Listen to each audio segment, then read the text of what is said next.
Okay, just sorting this out with Natika and I. How did I know? How did I know that that would happen? Okay, now just need to. Can you add Andy? You can't add Andy, can you? No, you'll have to add him as moderator. Okay. So, and this is why we do this in the office. Okay, Andy, just a shout out that you've actually come in as moderator. Let me just make sure that you can actually see me. You're positioned perfectly, Natika. How did you do that? The stand I took from the office. Okay, so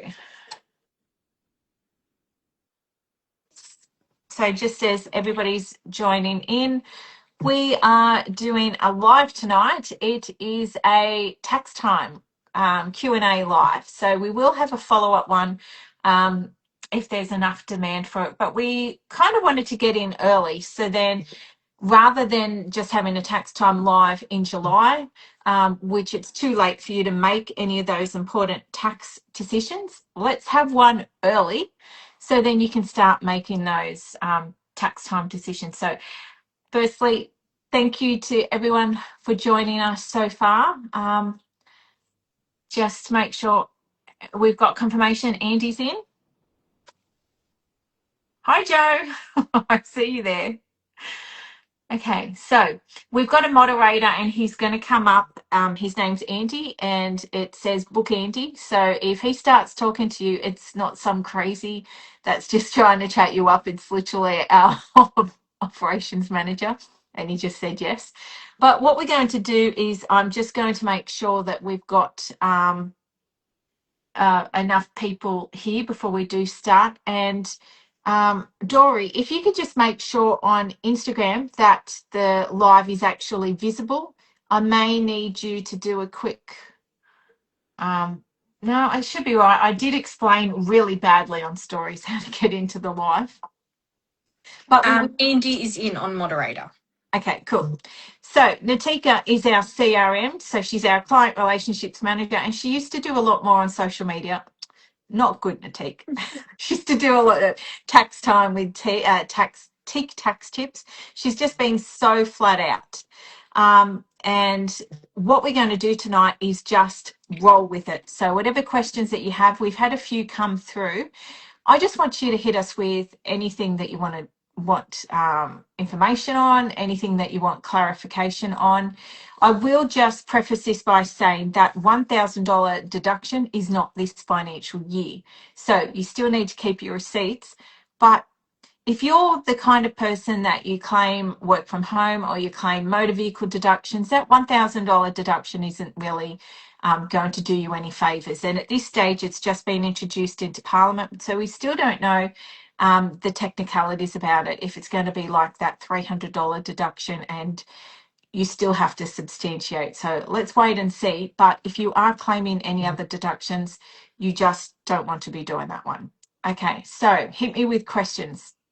So we've got a disability support worker where their work shift changes every time they work. So it's at different residential addresses. So they would like to know if they can claim the kilometres from home to the client's residential address as it is continuously changing.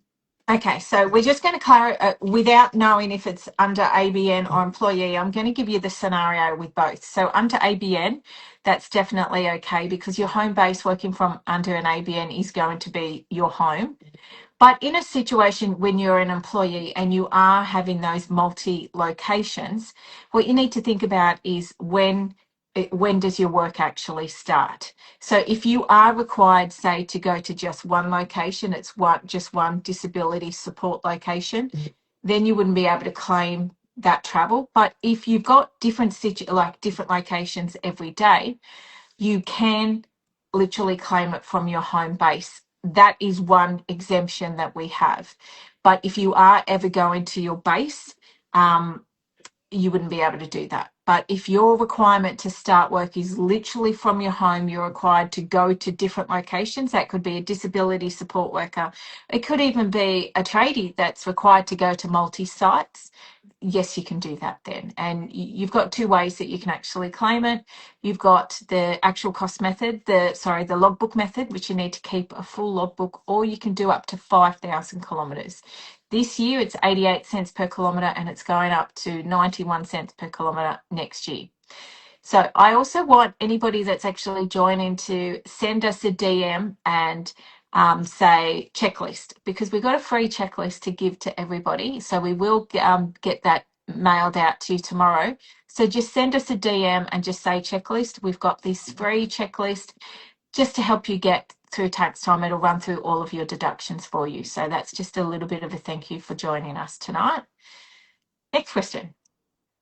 I have owned and lived in my property for about 20 years. A few years I rented part of the property. I've added onto the property now and I live in half and rent the other half out. Would this 6-year rule apply if I stop renting out? Okay, technically, yes. So you've ticked the first box, and that first box is that you needed to have moved into the property immediately after settlement. The next box we need to know that I don't have the full information on is whether it's just 6 years at a time. So you can only rent it in 6-year blocks, whether that's part of your home or it's a full home. So if you exceed that 6-year block, then you won't be able to do that. But if you do it in that 6 year, you'll be okay. What you need to do is not rent it out for a time period. Now, even though you don't get that, let's say for some reason you don't get that full main residence exemption, what's important for you to do is to get a valuation as to when you first started renting out that house, because you might have done a lot of improvements on it or the value's gone up. Get a valuation when you first started renting it, and it'll go by the floor plan. So the percentage of how much they take up, the renters actually take up as part of that home, then that percentage you'll then be able to claim. You'll lose that main residence exemption for that, but you will still get a partial exemption. Okay. Can I rent my property to my company and negatively gear it? Why would you want to do that? Okay, so I'm just going to run through. A lot of people actually have or think that this would work well for you. What's going to happen? So if this is your main residence, firstly, sorry, there's a phone going in the background. I can't control that. If it's your main residence, you're going to have to declare the income on it on one hand as the owner, and then you're going to have to declare the income on the other hand as the company. So the company is going to declare a deduction, but you're going to have to declare the income, and it's both one in the same. I'll get you to reach out to us, and I want to give you some options of what you could do. But this is an idea that floats around on social media, and it just doesn't actually work out for anyone. Unless there's a specific reason for this, I would like you to just send us a message, and we can have a discovery call with you to see what best options there are. But on the surface, this isn't going to work out well for you. Okay. I own a small, oops, sorry, that's just jumped around. I own a small barbershop business with this new financial budget. If I sell the shop, do I need to pay 47% capital gains tax, or how does that work? Okay, so at present, there is a lot of talk going around about this 47%, and we've got a couple of videos explaining it. So what this comes down to is there is a small business exemption if your turnover is less than $2 million. Now, that may sound like a lot of money, and it just depends on the business. So if your turnover in a year is actually under $2 million, you won't need to worry. You will qualify for this small business exemption. And there are a couple of exemptions in that you could end up paying a lot lower than the 50%. But the reason that we started a petition is this $2 million turnover hasn't changed since 2007. Now, if you're a smaller based industry and it could only be one or two people, $2 million may seem like a lot of money. But I want you to think about those small businesses that it involves, like supplying goods. So they're getting paid for not only their services, but their goods. And quite quickly, this $2 million can increase.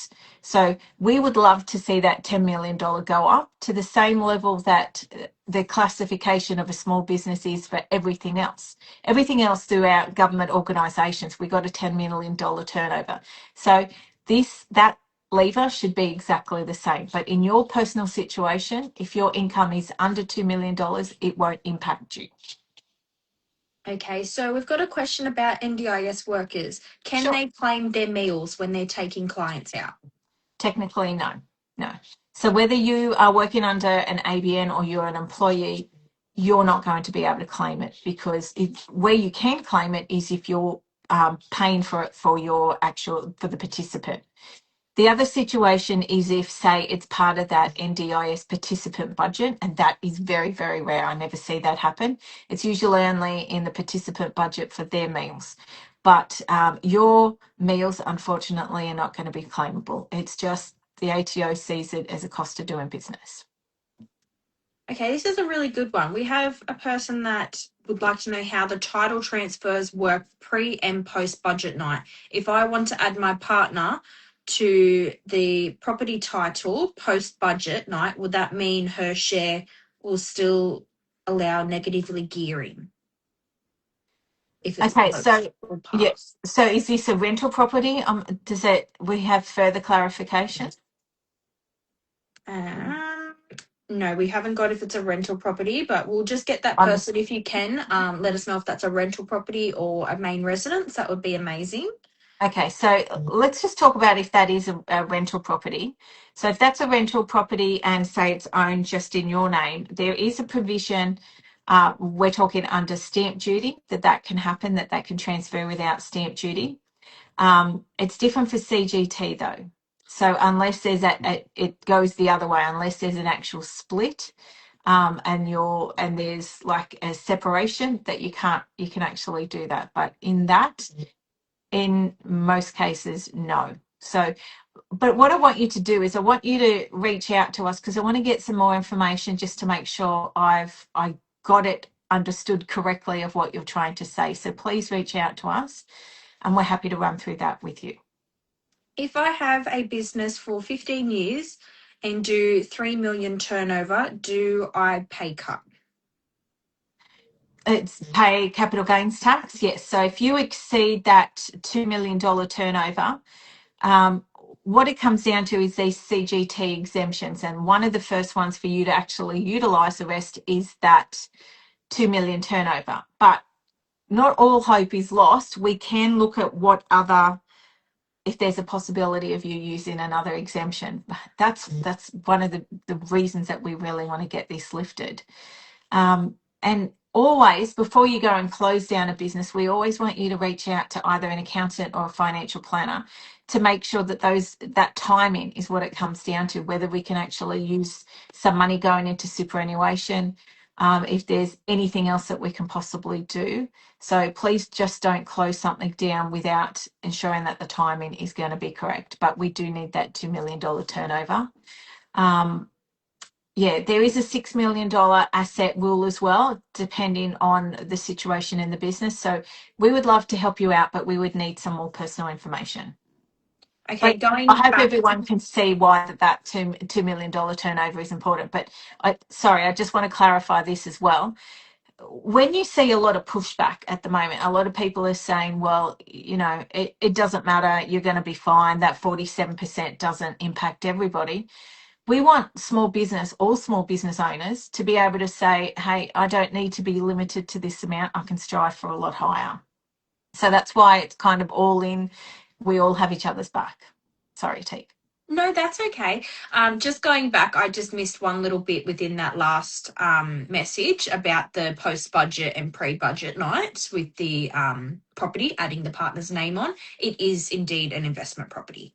Yep. So they'll need to reach out to us. We believe that there's going to be capital gains tax implications because it's going into a partner now not being split. But please reach out to us. We have an investment property which is an NDIS home. The monthly income varies as it has two different values of NDIS income. The normal property values, it's different of It just depends on which one. If we sold or had to provide a value for CGT. Okay, so all assets will be valued as at 1st of July 2027. So if you're going to sell an asset prior to that date, so you'll get the basically the grace period up until 1st of July 2027 that you'll be able to get that 50% discount. As at that date, it's going to need to be valued, and then you will then pay indexation, the new indexation rate from that date, and a minimum of 30% tax. So at the moment, we're still so up in the air of all of this, but it's going to come down to your timing when you're thinking of selling, and knowing that if you do want to sell soon, you do have that grace period up until 1st of July 2027 that you still continue to get the 50% CGT. But when you hear about grandfathering is the only provision is in negative gearing. There's no grandfathering provision as far as CGT goes. I just saw one from a teacher, but you guys will get to it. Yeah, we'll get to it. Okay, so we've just had one come in saying that they absolutely love our social media work. Oh, thank But you. they've noticed one thing. They've noticed that no one is talking about the big hole which each state is going to feel with stamp duty slowing down from investors. It is going to have a massive effect on the budget state levels, and then they are going to be looking at more taxes to propose that hole. I 1,000,000% agree with you. Absolutely 1,000,000%. So where is this going to come from? Where they're going to have to fill it absolutely with something. I'm trying to, I guess I'm trying to say a little bit positive that I don't think we're going to have as much of a slowdown with purchasing. I still think that it's not going to stop investors from buying, especially if they've got more than one property. But once this is fully legislated, I think this is going to be a major issue. And where we're going to see this play out is probably after 6 months after, and they have that, I believe it's a COAG meeting where it's all of the heads of the states, and they're going to be screaming for a bigger piece of the pie. So what's going to be in the pipeline? Is that going to be a change to GST? It's going to have to come from somewhere. So my thinking it might be GST in the future. Oh gosh, I hope not. But I'm honestly, I'm sitting there thinking, I don't think there's going to be a slowdown at all. I could just be crazy. Okay, we've made it to the teacher one. So, have you got a clever tax deductions I could claim as a teacher? You know, teachers are one of those industries. So if you're watching and you want to know about your specific industry, feel free. But teachers are one of those industries that there's actually a lot that you can claim. Now, this will depend on the school that you're at. And this is pretty much a good example for any industry. So I've, met with some teachers over the years in tax return appointments, and they literally have to pay nothing. Their school has got a great budget. But then we've got other teachers, I'm not even kidding you when I say that they're buying rugs for their room, they're buying fans, they're buying absolutely everything. So there's little things that I want you to think about as a teacher that you're having to fork out. And think about all of those like book weeks and all of those little occasions that you have in your classroom. So all of those little gifts and trinkets and different things that you give to your students, number one, they're all supplies. They're all school supplies. And the overriding thing is say to yourself, if I didn't have this job or this business, would I have this purchase?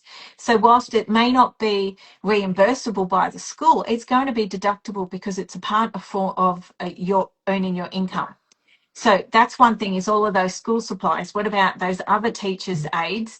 The books, other things, stationery, pens. Think of how much you actually spend on these, your printing costs. I want you to think about your work from home costs. And in most cases, I would be thinking that a teacher should actually go for the actual cost method. So not the 70 cents per hour. That's the ridiculous method for everybody. Don't do that. You want to think of your internet costs. You want to think of your electricity when you're doing all of that marking and working from home. Think of your mobile phone. Think of your sunglasses and sun protection. Sorry, my dog's just choking on herself. She's okay though. that sun protection when you're doing that that school duty? And what about when you're traveling to different locations for events, if that's what you're doing, or excursions? I also want you to think about subscriptions. So how many subscriptions are you purchasing as a teacher? That could be Microsoft Office at home. Are you got Canva, Grammarly? Are you using AI? Twinkle, I think, is one of the popular ones with teachers, or teachers pay teachers. All of those things, we really need to start thinking outside of the box. No matter what the ATO like push out there with their idea that they're saying people claim too much, I can tell you now, as a tax accountant for over 20 years now, people are too scared to claim. That's why this education is so important, just to say to yourself, keep a record of what you've purchased. And as long as there's a direct connection between your job and you producing that income, that you're buying it for that job, even if you're using it partly for personal reasons, you're going to be able to claim it. You just may not be able to claim the full 100%. And I will mention this to people that are just joining now. Please send us a message, a DM, and say checklist. And what we want to do is send you a free deductions checklist to give you a guide of the different things that you can claim. Sorry, I talk a lot. That's okay. We And have anyone that knows me in person, how much do I talk? We share an office, Natika. quite a lot. Okay, we got a bit of a 3-part question, so forgive me if I pronounce this wrong or say it wrong. So we've had a partner buy a property under his personal name in 2018, lived in it straight away, then he got married and has brought a second property as an investment under his and his new partner's name. Yes. The family then moved into property number 2, which was the investment. Can he still claim property 1 while renting out after selling after 5 years, 11 months, CGT free, and claiming interest rate at the time? Yes. So let me just clarify this. Property 1 was his, and he lived in it, and moved in it, lived in it straight away. Absolutely. That gives you the opportunity to go, let's do the 6-year rule. You can do that. And you can, when you actually sell that property, as long as it hasn't exceeded that 6 years, you can absolutely do that. So that's one. But what I want you to factor in, and a lot of people forget this important point, is that while you're claiming that main residence on that one, you need to say to yourself, hey, how much has that gone up in price? Because if I sell my other property and that's had a larger gain, if you go and sell that in the future, you're going to have to pay capital gains tax on that.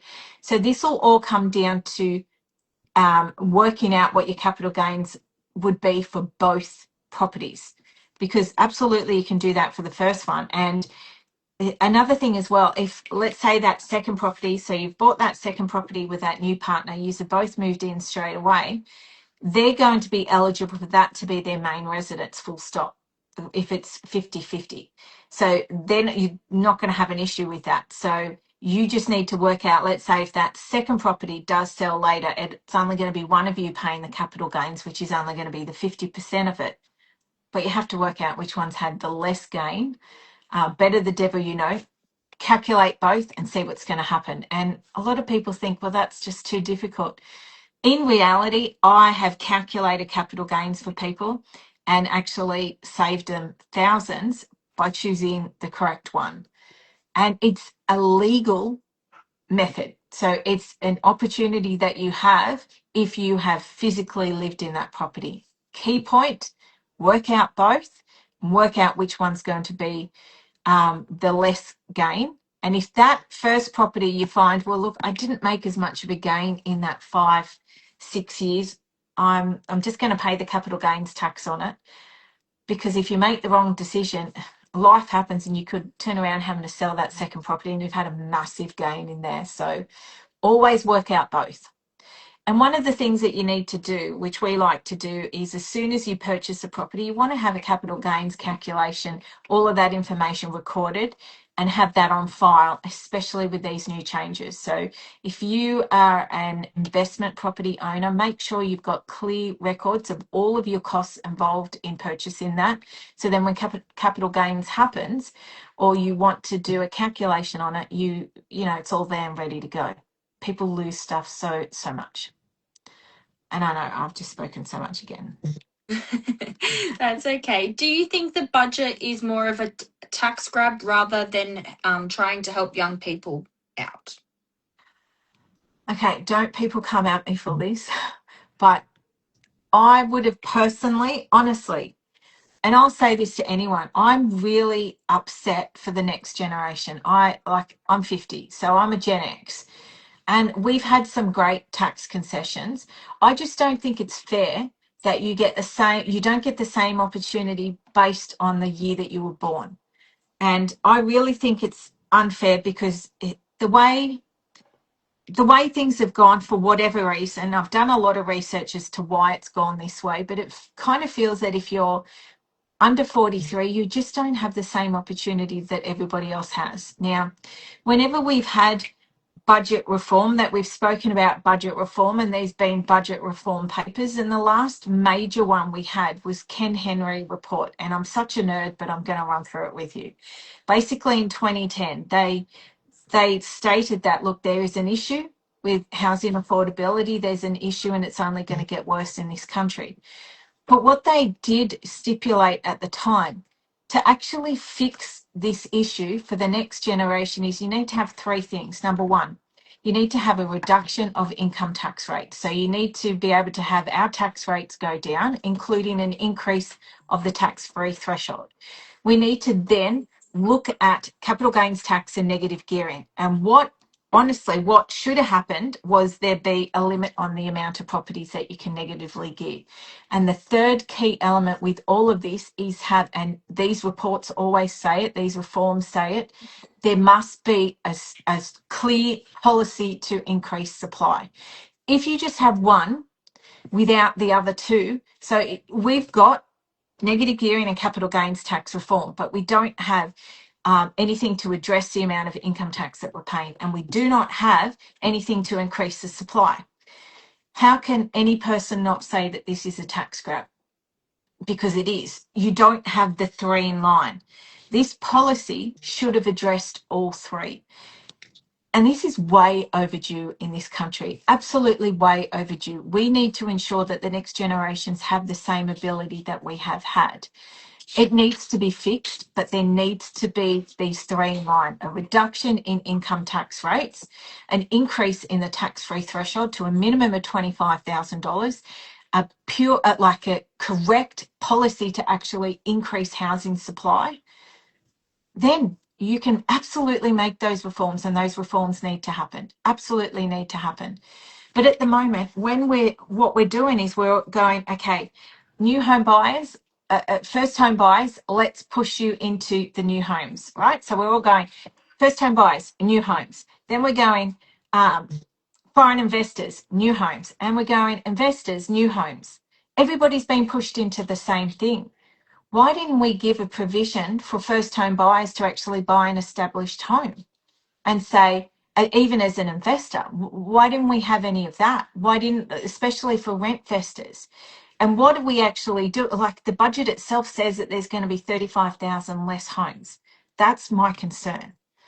So when you're going to fix housing, you need to address all three. So it feels sadly like a tax grab, and I don't feel that it's going to help the people that it should be helping. And I want more than anything for that to happen. Okay, so we have another question. If I replace my vehicle with a new vehicle, can I use the same logbook? We get this quite a lot.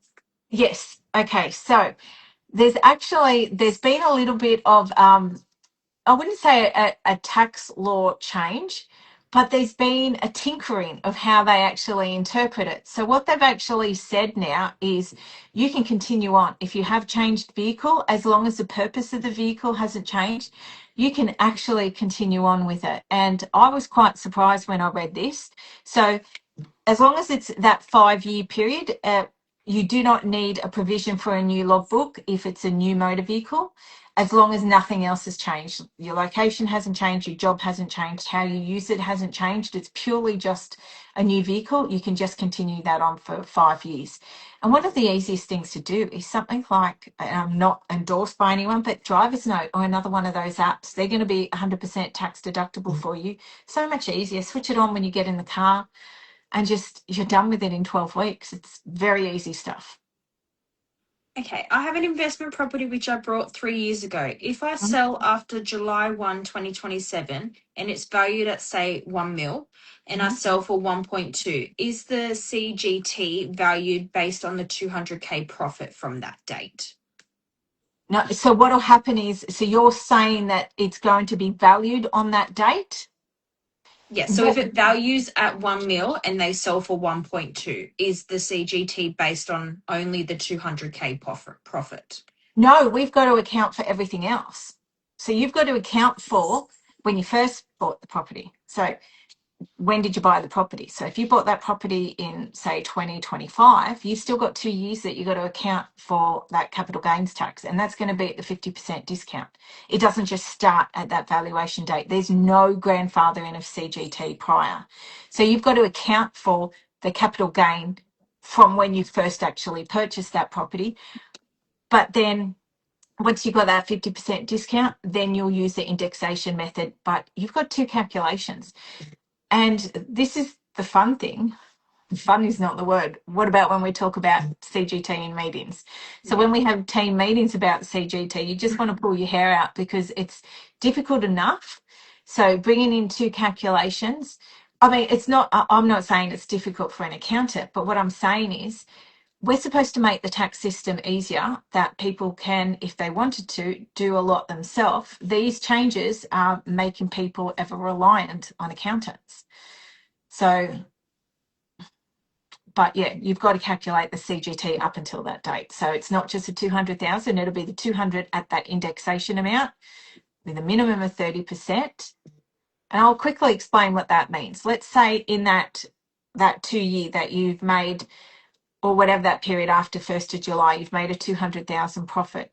When we talk about that minimum 30%, it could be a situation that you could be on maternity leave and you decide I've got an investment property and I want to sell it while I'm on maternity leave where I've got lower income. And in that indexation time period, we will calculate the gain, and the ATO sets the indexation amount. And if that gain, as it doesn't actually get you over that 30% tax rate, you're going to pay that 30%. It's nuts. And it's so complicated. And we did have a video explaining that there used to be a provision in the original CGT, the original indexation, that you had a 5-year average in. It didn't go over 5 years, but it gave you the ability to average out your income. That's not in this provision, sadly. Okay, can I claim the kilometres travelled when I drive to the airport for work trips? For work trips, absolutely. Work trips, yes. When you can't claim that is fly in, fly out. And the reason for that is because your work base is wherever you're going, and that going to the airport is traveling to and from work. But if you're in a situation that you travel a lot for work, there's so many things you can actually claim. So think about your travel to the airport. Think about any tolls to the airport. Think about the parking at the airport. Now, admittedly, if your employer reimburses you or they give you the opportunity to reimburse you, take that because they're going to reimburse you dollar for dollar. So if your employer says, look, I'm going to give you, you've had $50 worth of tolls to the airport. I mean, that's a ridiculous amount. Let's say $50 worth of parking, we're going to pay that straight back to you.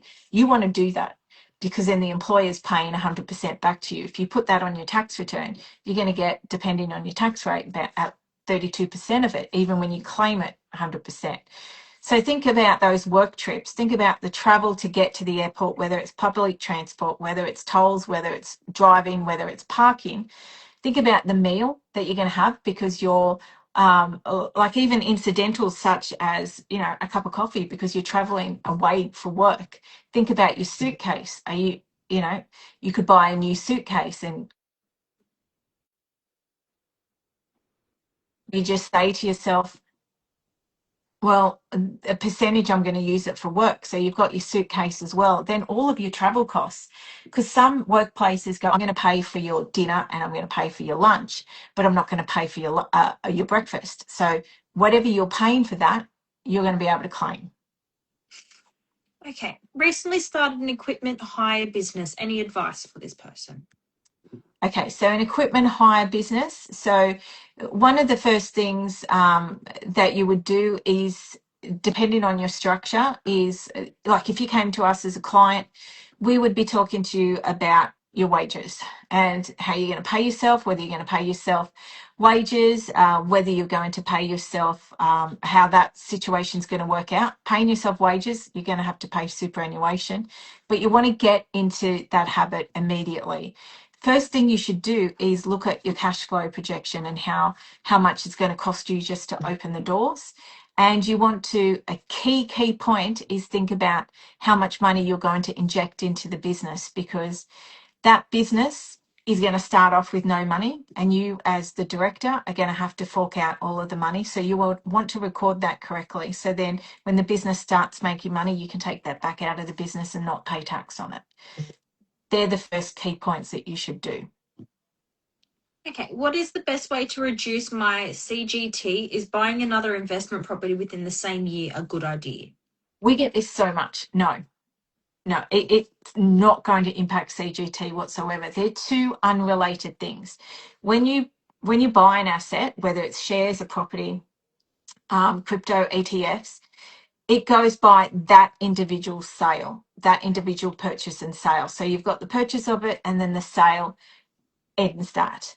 So if you've got a house that you go and sell, you're going to pay a capital gains tax on it and be done with it. When you go and purchase another property, well, until you sell that, there's nothing that you can do against that first one. It's going to be great for the future for you, but it's not going to impact that particular sale at all. It's a done deal. It's a start and the end of it, done. Okay, I And invest. don't forget, anybody that is watching, just DM us the word checklist and we will send you out a deductions guide, a free deductions guide to get through tax time. Okay, so I invest in EFTs on ETFs, yep. ETFs on Better Shares, and invest a lot in 23 years old. I'm very good with money, but it feels like the government doesn't want us to get ahead. Any thoughts on ETFs? Yes. So the changes, the changes that they're talking about with shares and ETFs, what they're talking about is if we don't get an exemption for shares, this is going to cause an issue. If you individually hold a share, the indexation, the cost base of that doesn't correlate really well with this new CGT, the indexation method. What they're pushing in this budget is that everybody holds shares through one fund. So with that one fund, it will calculate a better result for you as part of that new indexation. Now, there is a massive thing there. A lot of investors, I think there's about 1,000 investors are getting together and going to ACCC and saying that this is basically limiting freedom of choice. If you're that ETF, it's in one fund, you will be okay. You'll be able to get the best tax benefit from it. But if you self-manage basically and individually hold, say, NAB shares, Westpac shares, Commonwealth Bank shares, then have a managed fund, when you go and sell those ones that are individually held, you're actually going to end up paying more tax on that. With these new indexation rules, it's an absolute logistical nightmare.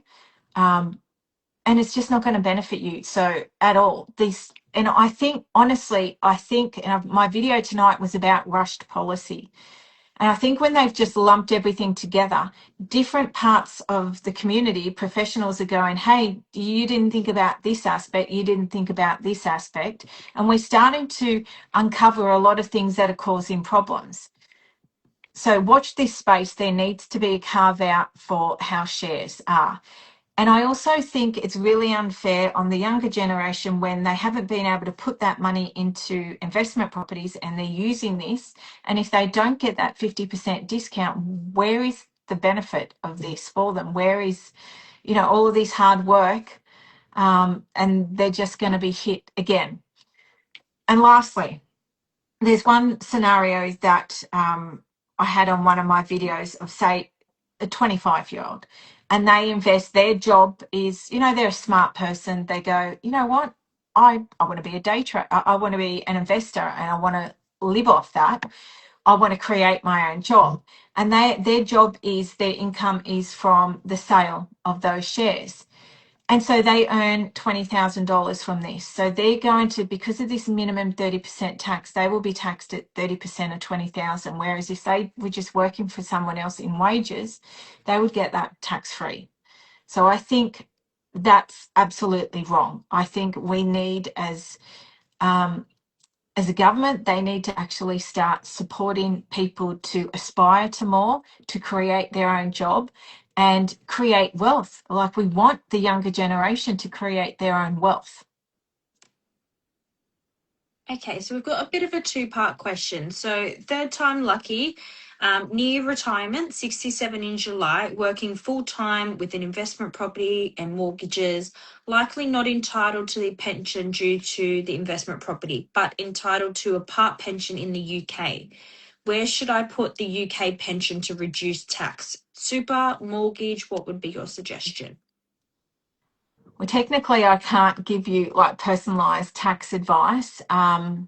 If you're still working, you would definitely need to reach out to us. You would need to speak to a financial planner. But I will give you one tip.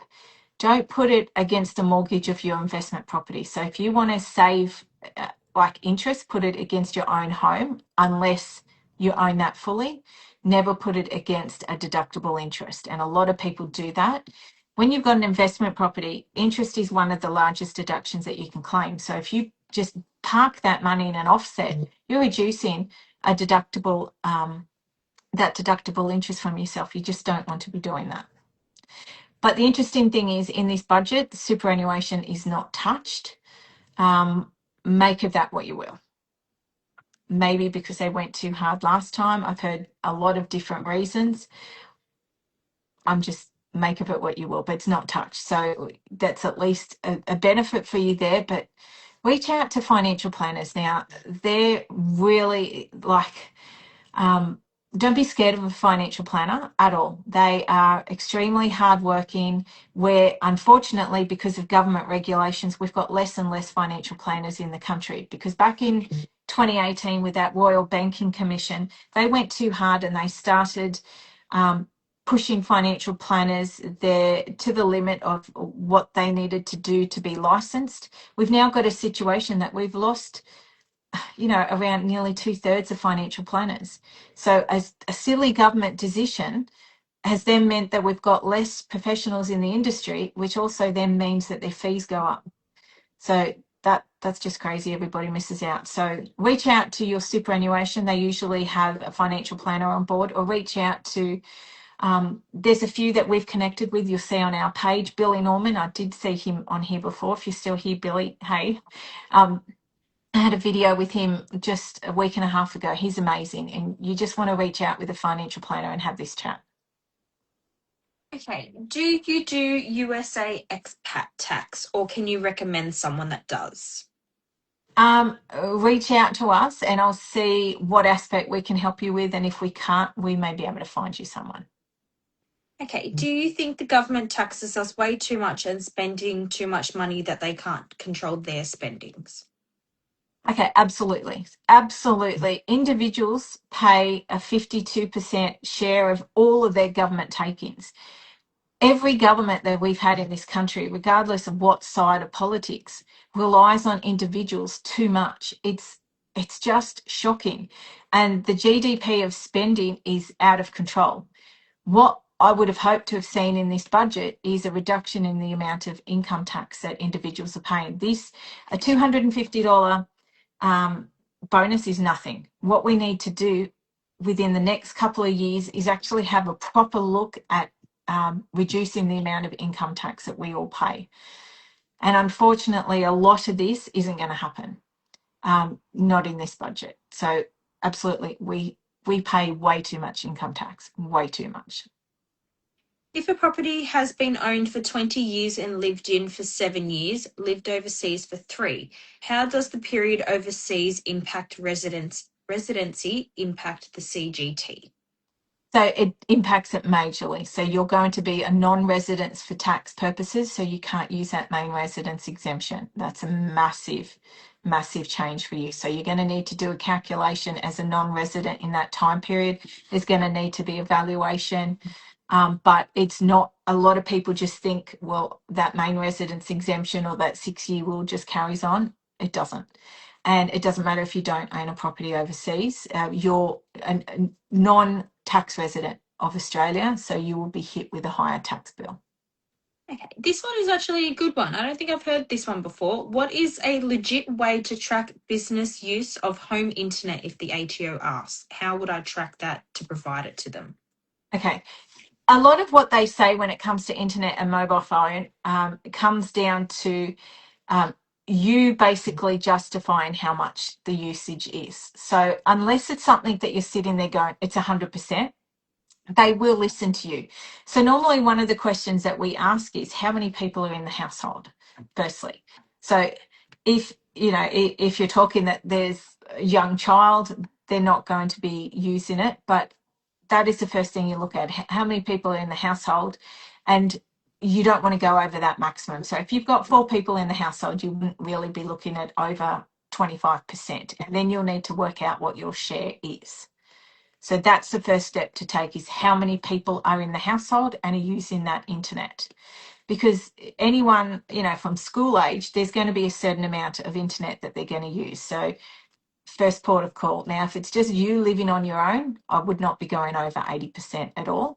If you're working from home full time, you'd probably be looking at about 60%. If it's one person working from home full time, I think you could say 60%. We've never really had a problem with that. Okay, can kilometres be claimed if travelling for work when you're being paid petrol per kilometre, but payment is being taxed? Absolutely. So this is one of the ones people, when they come and have a tax return appointment with us, they go, oh, I've never been told that.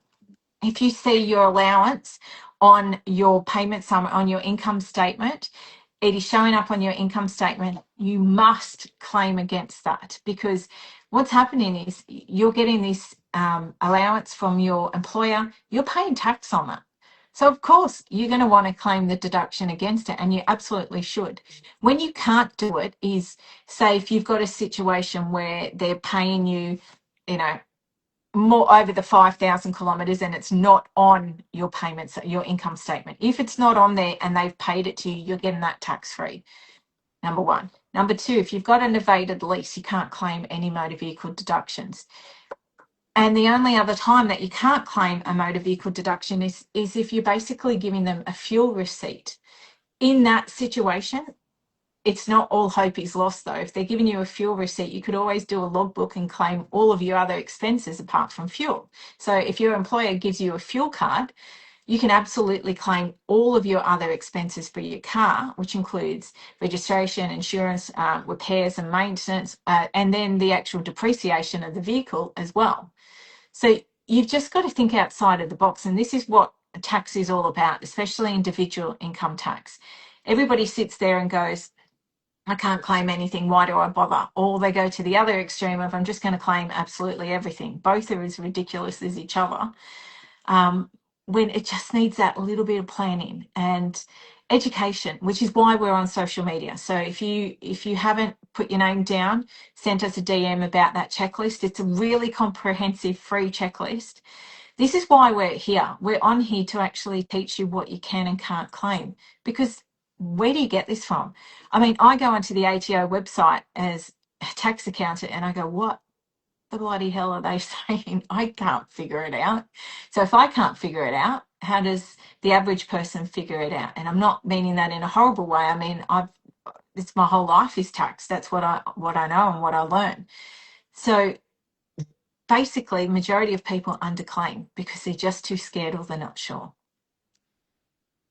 Okay, so this person's in Victoria, people in Victoria who just work from home a couple of days a week, law pass, will this not drag their PPOR into being taxed in some way? Sorry, if Yes, that makes sense. yes, Yes. I absolutely know these laws in Victoria, and I don't actually know what the hell is going on in Victoria. What is going on with that government?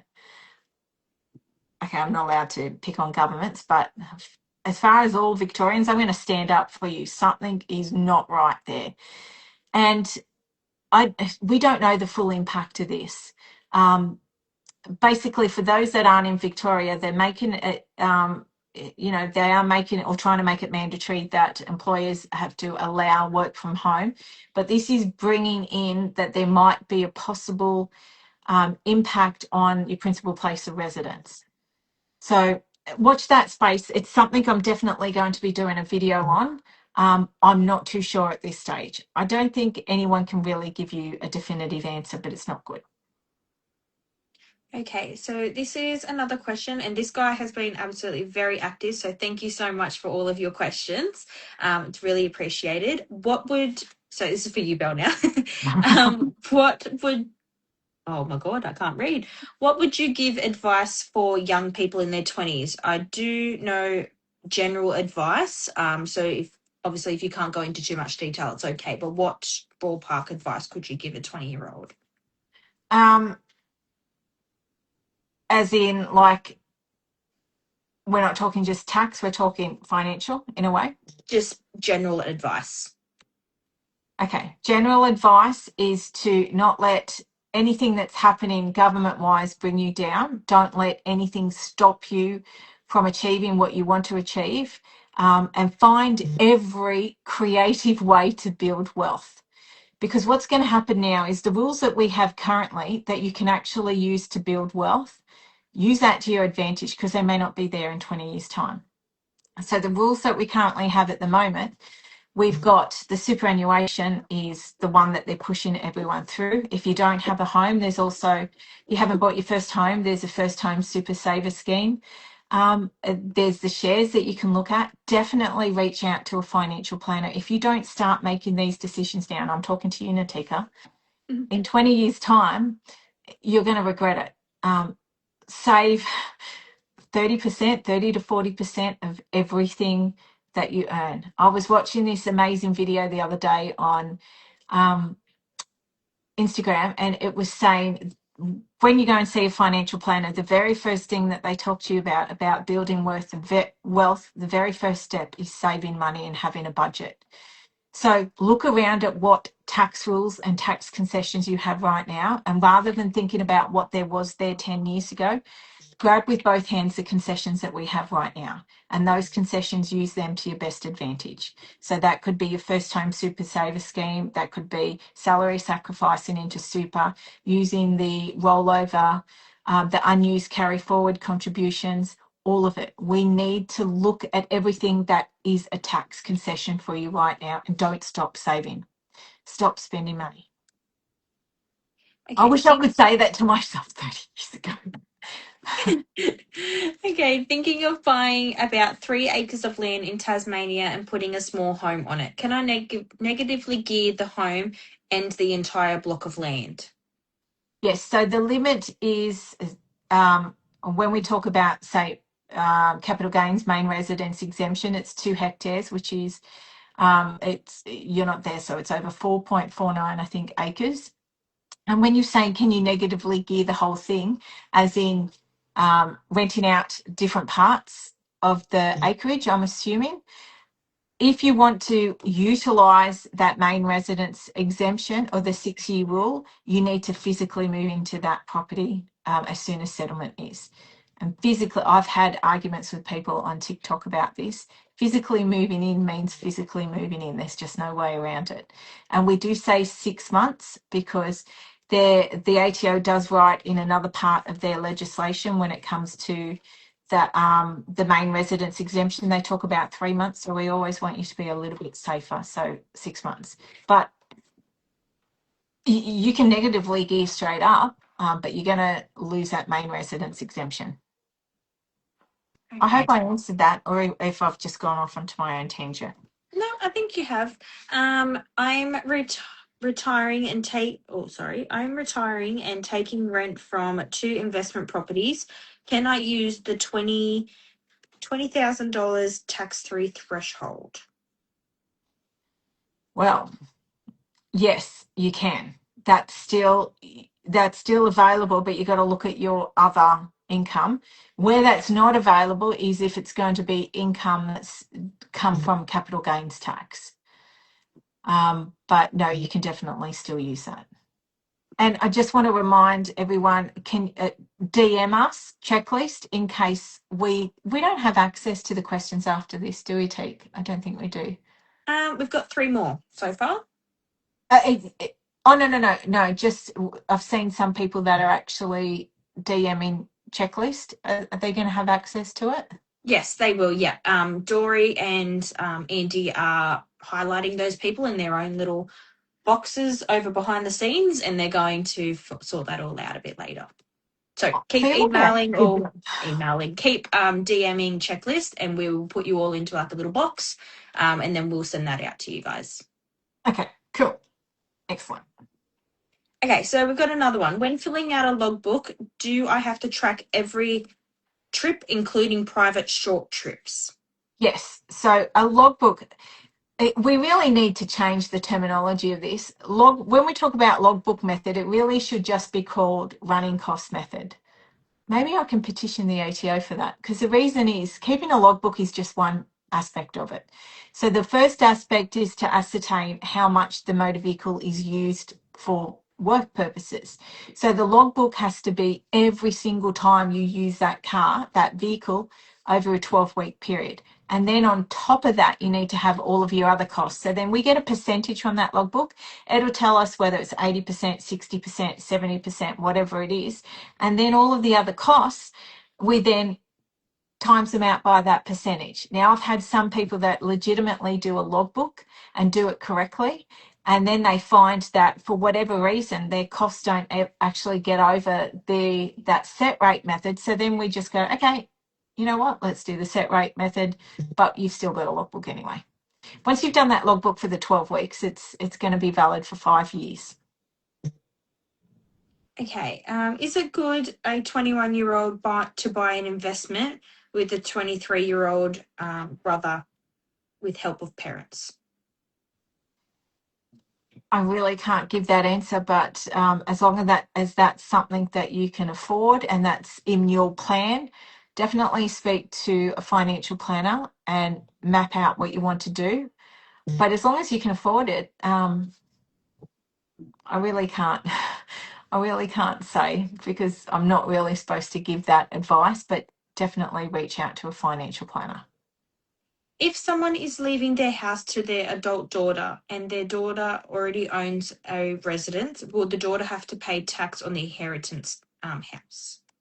No, this hasn't changed. So even though we talk a lot about a death tax, that death tax, when we talk about that, has got to do with a clause with the testamentary trusts. But our inheritance rules they haven't changed. And what happens with an inheritance is you've got 2 years to actually sell that inheritance and sell that property. So you acquire it after the person has passed away, and then that's given it to you, and you've got 2 years to actually sell it, and that will be tax free. If you exceed that 2 years and it was a main residence for the person that had passed away, you can apply for an extension of that. We've had that just recently with someone in that exact situation, and they were actually advised by a different accountant that they couldn't take up that rule, and that's incorrect. Actually saved them probably about $70,000. There is an exemption period because what had happened was, in that situation there was a bit of a dispute as to the will was contested, but generally you have a 2-year period.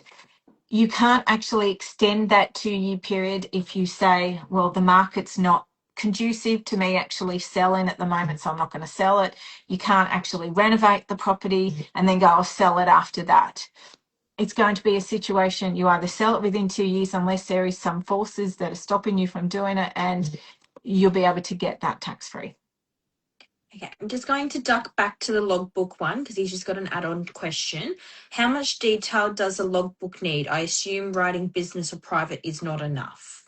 Yeah, so what you need to do, so where you actually, this is why those subscriptions come in handy. Like, you're no longer just writing this out. So you need to have a starting odometer for the start of the logbook period, that 12 weeks, and an ending odometer. And then you've got to have a daily, so every single day or every single time that the car's used. So you have a date, starting odometer, where you went, what it was for, and then the ending one. So say if during the day you take your kids to school, that's all got to be included, all of your personal travel. Then you'll finish up the personal travel, and then the travel to as part of your job, you'll calculate that, then the end of the day coming back home. It has to be a distinction that you can see the dates where you've gone and the odometer. I Cannot stress do. enough, I please. do believe that I've seen, even with working with like BASs, because I work with BAS and small business quite a lot within our practice, I do notice quite a lot of our clients actually have, it's like a little square plug-in that plugs in under your dash, where normally your mechanical plug-in to do like a safety test on your car.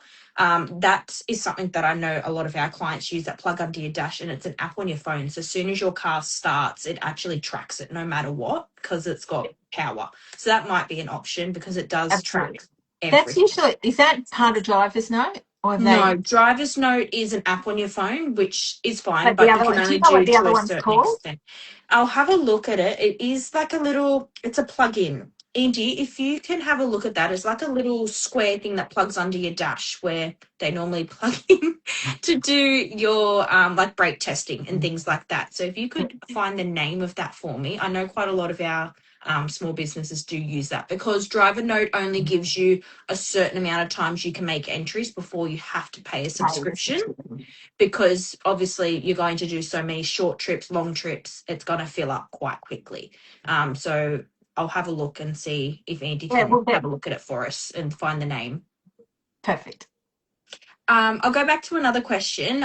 Do you agree that the government should tax gas 25%? There's a lot of people who have been talking about it. And also, instead of taxing people so much, what should they tax to get money? Absolutely. So we had a video, it might have been last year, about the PRRT, which is Petroleum Resource Rent Tax, or the original one. And we basically shredded it to pieces because it's ridiculous. Like, I don't even know why this is continuing on, how these multinationals can actually just take our resources and not pay for it. To me, this is a given.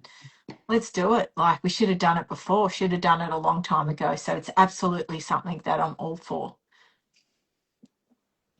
Okay, so if I work on the road, can I claim motor vehicle expenses, accommodation, etc.? At the moment, I work from home, but I want to do travel and have the opportunity to work on the road. Yep. So what it'll come down to is the reason for the trip. So that's what we need to ascertain is, where are you going? Is it a requirement for you to stay overnight? If it is, absolutely all of the costs incurred with you staying overnight is definitely claimable. Okay, so we've had a few come in. So we've got driver note, obviously, for the logbook. We've got track log X, which is electronic one. We do have OzTrack, which is a 4G tracker, and there is another one. I'll get Dory and Andy, if you want to post the link into both of our chats that we've got going, so then people can have a look at that. That would be amazing. But if you do want the link and you can't find it in our chats, just DM us and we'll send that through to you. I'll just go back to my questions because it's jumped around. What if the main residence of my parents is also the main residence for over 15 years? Do I still need to sell before 2 years if I inherited it? Yes, unless you're going to move into it. The difference is, if you're going to move straight into it and that be your main residence, well, there's no reason for you to sell it. You can physically live there. So you don't, it's only when you're not going to sell it, or it could be a situation that you decide to rent it out. If you're going to rent it out, you don't need to, but if you want to have it tax free, you've got that 2 years to actually inherit that tax free, not pay anything on it, And then after that time period, whatever you do and whatever gain there is, you're going to pay tax on it. But if it just becomes your main residence, well, then that'll stay your main residence. Okay, we've got quite a big question here, so bear with me. Self-employed since 2021, sell online art tutorials, subscriptions charged monthly in USD, hosting platforms all in the USA. My subscribers are worldwide. This financial year, I've hit the GST threshold, so recently registered for GST. My understanding is only Australian-based subscribers are GST applicable, but I have multiple platforms and income streams, so I can't just run a report to work out that GST, but I have a number of clients in Australia. Do I need to track these or set up something to be able to track these? Yes. Okay, so you'll still need to declare all of your income, but you're only going to pay tax on to Australian audience. What you need to do to make your life easier now that you've exceeded 75,000 is to use like your streaming or your wherever you're getting your income from. So it could be Shopify or whatever it is that you're using. Try and find a platform that will do this for you. It may cost you a bit more, but honestly, it's going to save you so much time. And it's also going to save the fact that what if you end up paying GST on something that you don't really need to do? So my advice is to do a little bit of research, make sure that try and get it all onto that one platform. Shopify, I have found, is very good, but you definitely want to keep track of it, because one of the first things that the ATO will do in an audit is they'll look at that and that you'll need to justify it. So you want to be able to have that all correct, that you can look at it and it's correct, and make sure that your software that you're using, whether it's QuickBooks, Xero or MyOb, is linked in with it correctly as well. You just want to try and make your life a lot easier. But you are absolutely correct. And one thing that we've been banging on for a long time, why is this GST threshold $75,000? Ridiculous. It's been that since 2007. This gets me angry. Like, this has got to be fixed. This has got, if we did CPI calculation on 75,000 19 years ago, right now to be 120,000. And what we need to do is try and make everything easier, like red tape easier for entrepreneurs, for people that want to actually get out there and build a business for themselves and not have to be burdened with red tape. Sorry, I'm just going to jump off my high horse. No, that's okay. We've just got another person that's just come back in again. Unfortunately, we can't give you advice on how much your wealth is right now, if that is good or not. You would need to speak to a financial planner about that. And financial planners are for this. So Yeah, so like, that's they'll not be able something to we can't say. but we really should be promoting this, especially to the younger generation. Please do not be scared to use a financial planner. They're going to help you. Now, within that same question, he would just like to know your thoughts on crypto. Okay, my thoughts on crypto. Well, honestly, I think crypto's fantastic, but keep records. How many times do I scream about crypto? The one thing people don't do is they don't keep records. Now, crypto is amazing and it's great, but you need to be organized from the start. If you're just going to throw in $5,000 and then go, well, that's not going to impact me at all, it's a logistical nightmare. So from the start, get yourself a software. So you've got, it's SUMM, SUM. They used to be Crypto Tax Calculator. We use them. There's even Syla, SYLA, and there's also Coinly, KOINLY. Get yourself some software and link everything together. Know where everything is. And also, the problem that a lot of people find with crypto is if it's stolen, nobody's going to help you. But please be organized. Please be organized. Crypto is fantastic. Just be organized. Okay, do I need a logbook if I'm using QuickBooks vehicle login? QuickBooks vehicle login, is it logging everything like the kilometer usage? Not sure. I haven't heard of that before. I'm not sure. Andy, If can you you could just look let us into know. that? Andy, Do you mind just having a look at that and just see if I've not used it for it? No, I, I haven't like used this, it for that either. we're not the biggest fans of QuickBooks. We like Xero, but Mild is very underrated. Nobody uses Mild. We love Mild.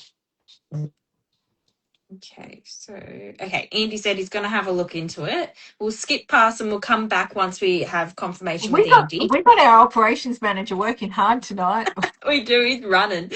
Okay, this is a bit of a two-part question. We have an online business with subscriptions that are charged in USD, based in the USA. We are Australian residents and the business is registered here. Some of our clients are not confirmed, have not confirmed where they are reside. Do I need to collect GST from the repayment from their payments if they don't answer? Most of my clients are actually based overseas.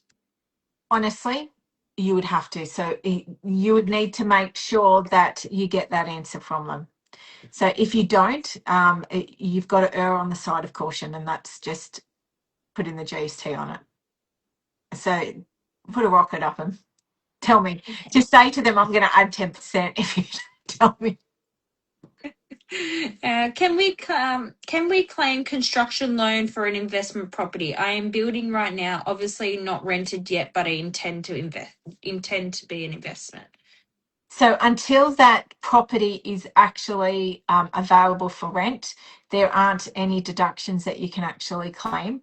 But the costs involved with that construction loan, while up until it's not that time period from purchase through to basically turnkey and the tenants moving in, all of those costs, if you haven't claimed it, because you can't claim them on your tax return, they're going to form the cost base on your CGT calculation. So they're not lost, they just can't be claimed yet until the property is available for rent.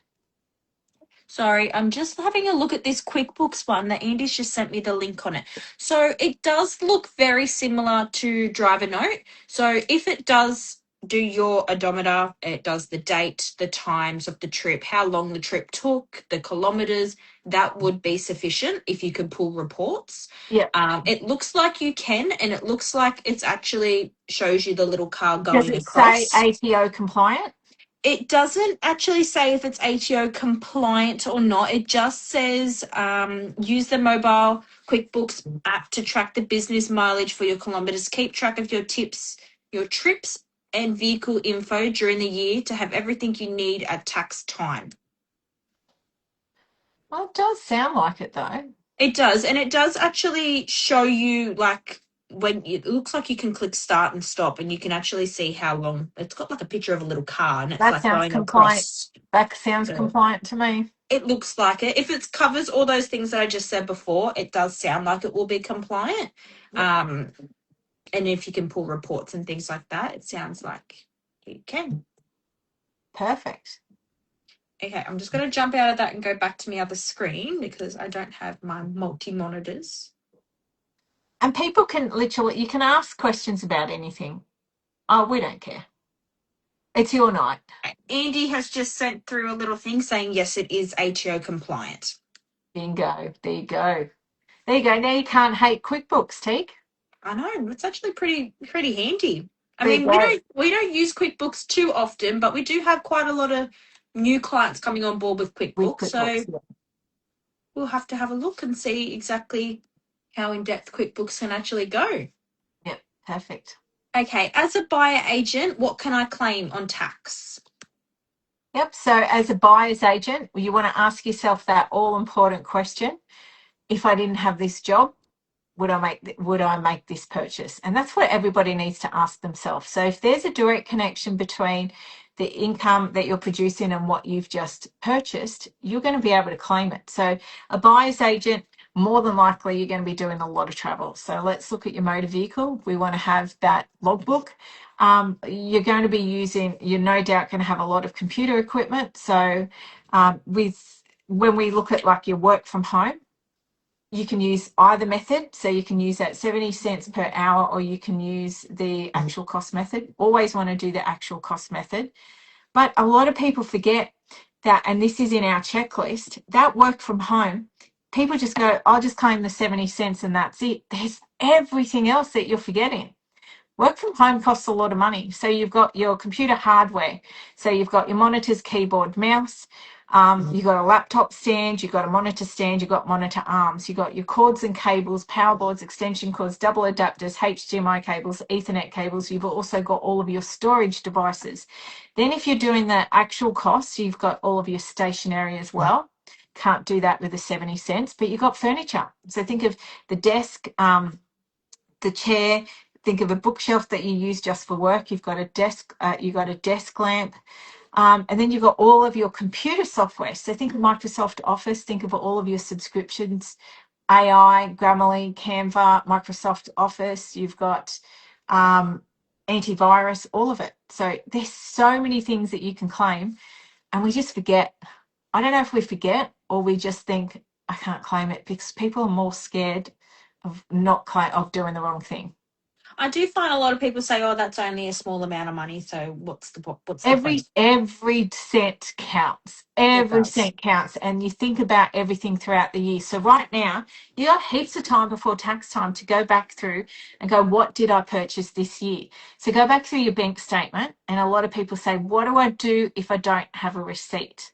Is a bank statement enough? Unfortunately, no. It's not going to be enough because a bank statement tells you what you bought. It tells you the date you bought. It tells you the amount, where you bought it from, and the date. What it doesn't tell you is what exactly it was. So you could see, you've gone to JB Hi-Fi, but it doesn't tell you exactly what you've purchased. So if you've lost the receipt, hopefully, or first option is go to the supplier and say, I purchased on this date.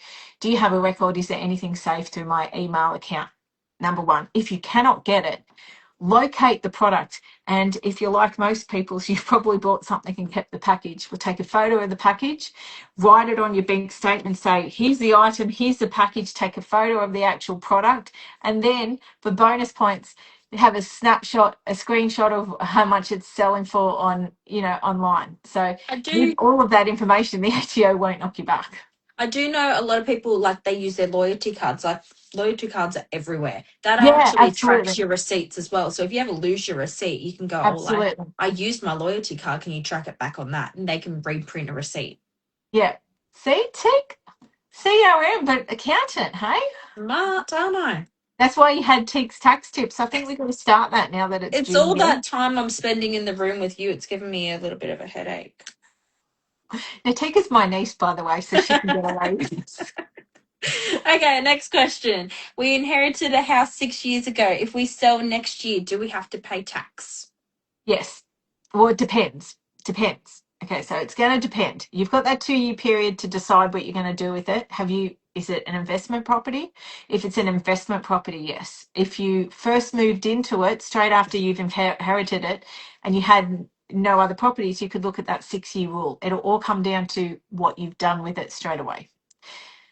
But a lot of people forget this too, and they say, look, I've got a holiday home, I've got, 2 houses. And I think that was a question that came through, that for whatever reason they had 2 houses and they never rent one. Do they have to pay capital gains tax on it? Yes, because you can only ever get the exemption just on your main residence. Okay, let me just go back. We're And just don't forget jumping. to send that checklist DM, because we would love to send you out some information. Another thing that people don't realise is, number one, we push education. So if you want to do your tax returns yourself, this allows you, it gives you that education and that guidance that you can do it. But a lot of people forget that. They think, well, you're an accounting firm, you don't want to help us because I'm just an employee. So we do help everybody. It doesn't matter how little or big you are, we help everybody. So if you're an employee and would like some help or guidance with your tax return, we do provide it to you. You don't need to be an investor and you don't need to be a small business owner to work with us. But if you would like to do this yourself, absolutely, we're here to help support you and guide you in that as well. Okay, when claiming meals for overnight travel, does this include a beer with your meal, or is this alcohol a no-no? Let's keep alcohol out of it. But the meal is fine, just don't put any alcohol with it. But go straight for, a Red Bull or coffee, Something else. maybe not at night. Okay, what is the tax rate And for Angie's just GST? reminded me. So if you go to our website, taxinvestaccounting.com.au, we have got Andy's worked very, very hard on the website that we've got a lot of information there that you can DIY. So the information's always there. We've got that checklist to help guide you. And if you do want extra help, it's here. But if you just want to do it yourself, this is absolutely what our videos are for. And if there's something that you do want us to do a video on, please reach out to us and say, hey, I haven't seen a video on this. Can you help me? So I just want to run through a couple of things that we normally do videos on at this time of the year, and we've been so bogged down with the budget. Can you claim a handbag on tax? Well, absolutely, you can claim a handbag if you were using it just for work. If you think that you can claim like a designer handbag, and I have had someone in the past, no joke, tried to claim a $24,000 handbag, not going to work.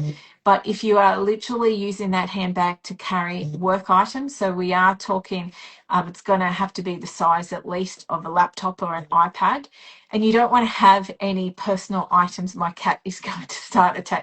She's just crazy. She does this all the time on my lives. She's so naughty. Her name is Luna.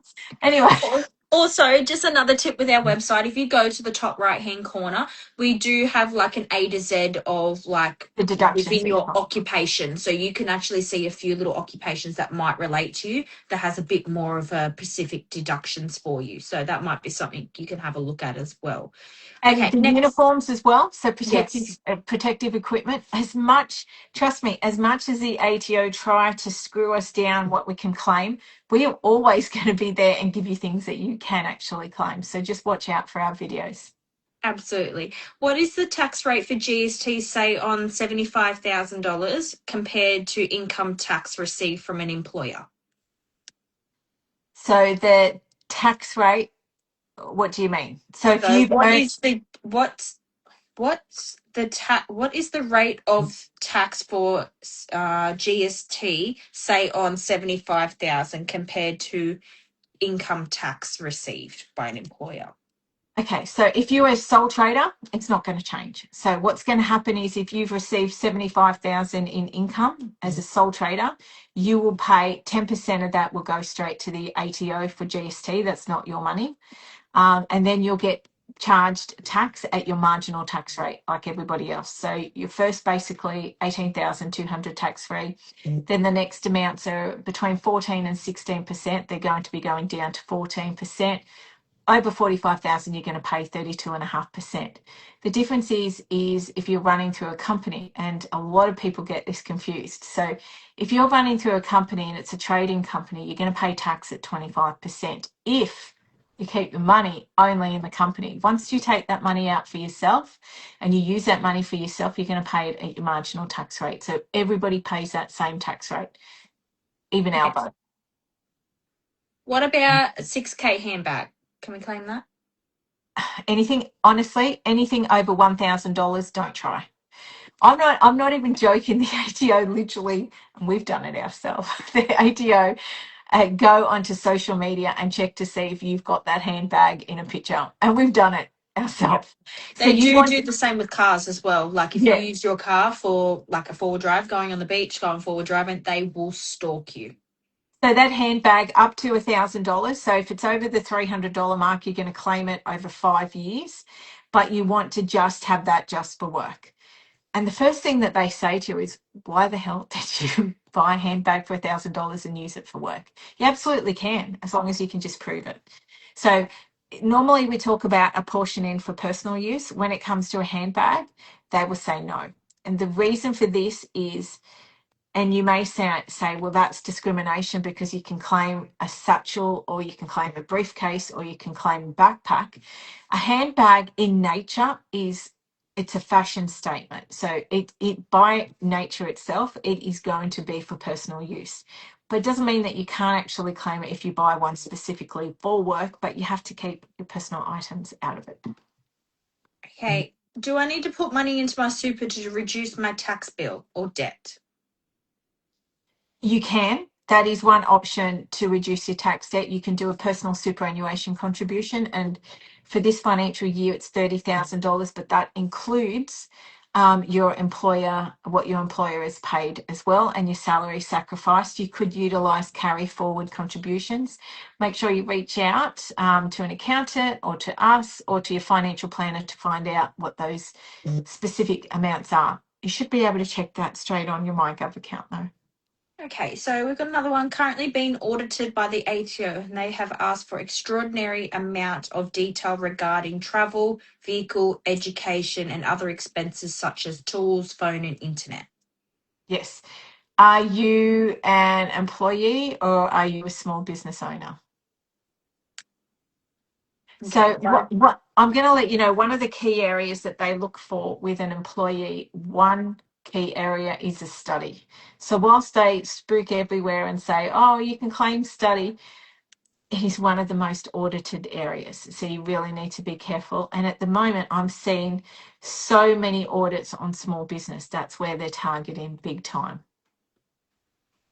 Okay, when going from a sole trader to a company, how do the company claim vehicle expenses for vehicles owned before the company existed? Yep. So in that situation, it's not a bad issue, a bad situation to have. Sometimes it's not always a good idea to buy a vehicle in the company because then you could be looking at FBT. So if it's owned by the individual, you just have the running costs run through that company. Okay, demolishing an old investment house owned by a trust, how can I claim the demolishment costs and interest of the construction loan to build a rooming accommodation? Wow, this is a really detailed one. I'm going to need you to reach out to us because there's a few moving parts with this, but we'd be happy to have a consult and run through all of it with you, especially with these new changes. And the reason for this is depending on the date as well, because you're going to have an issue with the trust distribution. So it's just not something we can answer straight away. Okay. But we can, but just not in 5 minutes. Yeah, absolutely. Send us a DM and we'll definitely get back to you about either booking you in for a consultation or if we can give you some advice general. But if it's specific advice, we need an Yeah, appointment. and we for need that. to know the timing as well, especially with these Yeah. new trust laws. Absolutely. What about using high-end cars or fashion within the business? Some businesses' success rely on your look. So how can we claim these basically? Or can they claim them? No. So your look or your image is not going to be claimable. When it comes to, there's only a few industries that you can actually claim specific makeup, and that is it's airline, it's stewardess that you can do that, and then as an entertainer. So if there's costume makeup. But even if you are a makeup artist and it's required as part of your job, as an employee, you just can't claim it. It's just not claimable, unfortunately. Now that the main residence is confirmed as grandfathered, can we explore borrowing against it, negatively gearing it, and purchasing a new primary residence? Okay, so we did have a video on this, and you need to be very careful on this. You're going to be, you're going to be using the equity in that property. So I'm just going to make sure I've got my wording right here. So you've got a main residence. You're not going to turn that into an investment property. Is that what you're saying? Hi, Sammy. So the main residence is confirmed as grandfathering, so they want to explore borrowing against that main residency and negatively gearing it to purchase another.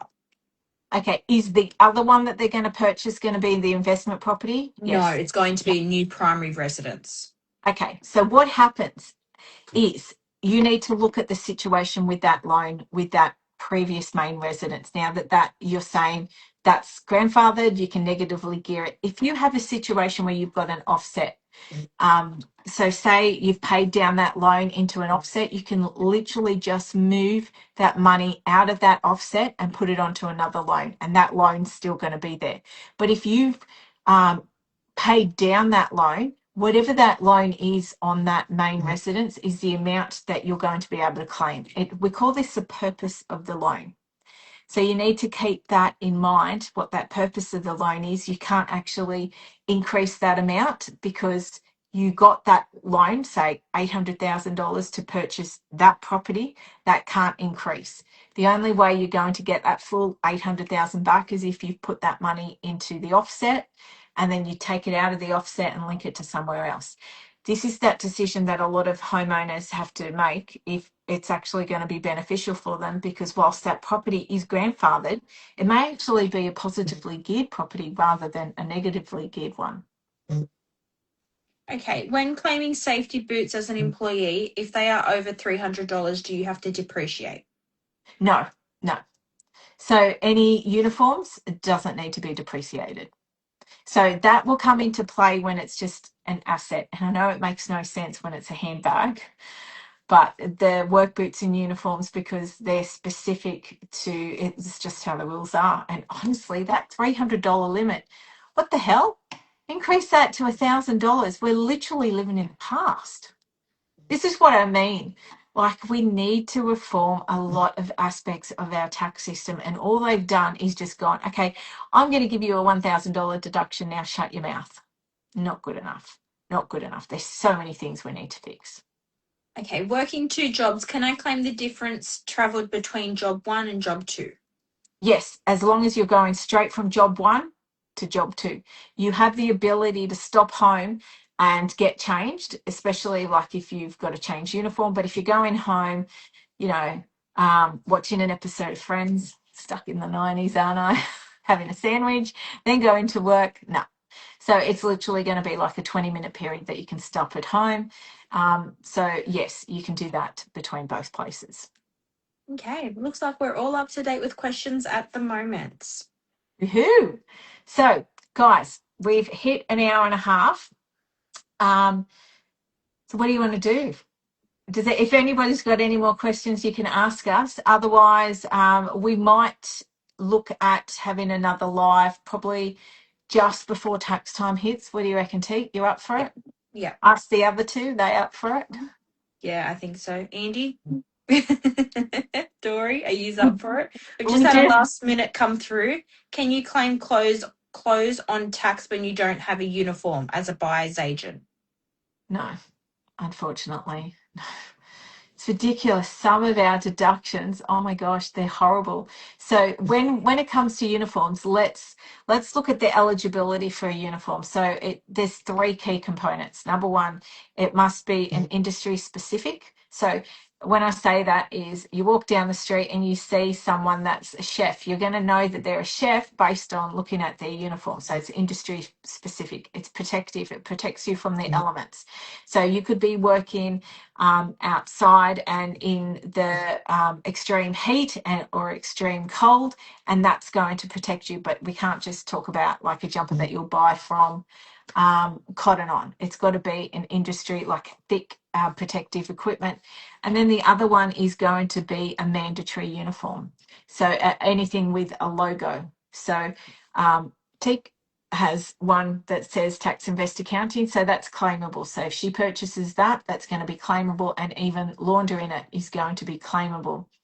But this is where people think, my employer's forcing me to wear this color. If there's no logo on it, it's not going to be claimable.